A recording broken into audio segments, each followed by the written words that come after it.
Dans cette vidéo, on va apprendre à changer la couronne sur sa Seiko. Si vous avez regardé le tutoriel numéro 2, vous savez déjà comment enlever le fond de boîtier et la couronne. On aura besoin d'une petite lime, d'une pince ou d'un petit mandrin, d'une pince coupante et d'un cure-dent ou d'une pointe en plastique. Que ça soit pour une couronne vissée comme les XKX ou pas vissée comme les Seiko 5, les étapes restent les mêmes.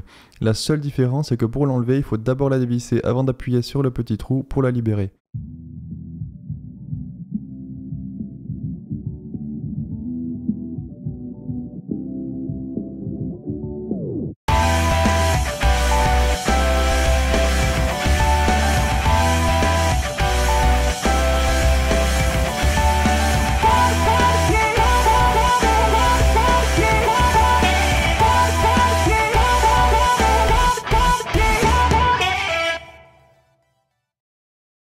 Ici, j'ai un boîtier type SKX. La couronne est à 3 heures mais ça ne change rien. Je dévisse la couronne. Une fois dévissée, j'appuie sur le petit trou avec un cure-dent ou une pointe en plastique pour ne rien rayer. Ça libère la couronne et je peux alors la sortir.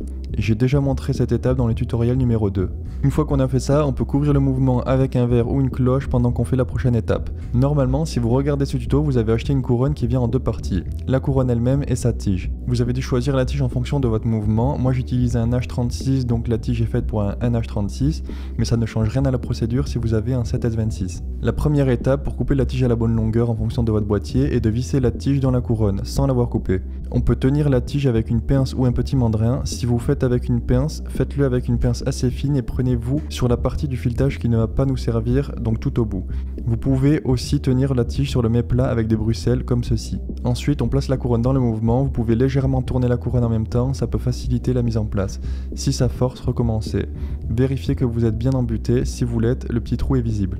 On mesure alors la distance entre le boîtier et la couronne pour les couronnes en vissé et entre le bout du filetage et la couronne pour les boîtiers avec couronne vissée comme je fais ici.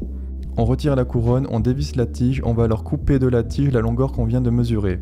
Ensuite, on ébavure le bout de la tige. Avant de revisser la tige, vous pouvez mettre un peu de frein filé sur le bout de la tige pour s'assurer qu'elle restera en place. On place la couronne dans le mouvement et si vous avez bien suivi le tutoriel, votre couronne est parfaitement ajustée à la bonne longueur. On peut alors la revisser sur le boîtier puis la dévisser pour vérifier que tout est ok. Ensuite, une fois qu'on a vérifié que tout est bon, on peut renlever la couronne pour mettre de la graisse de silicone autour du joint puis on la replace.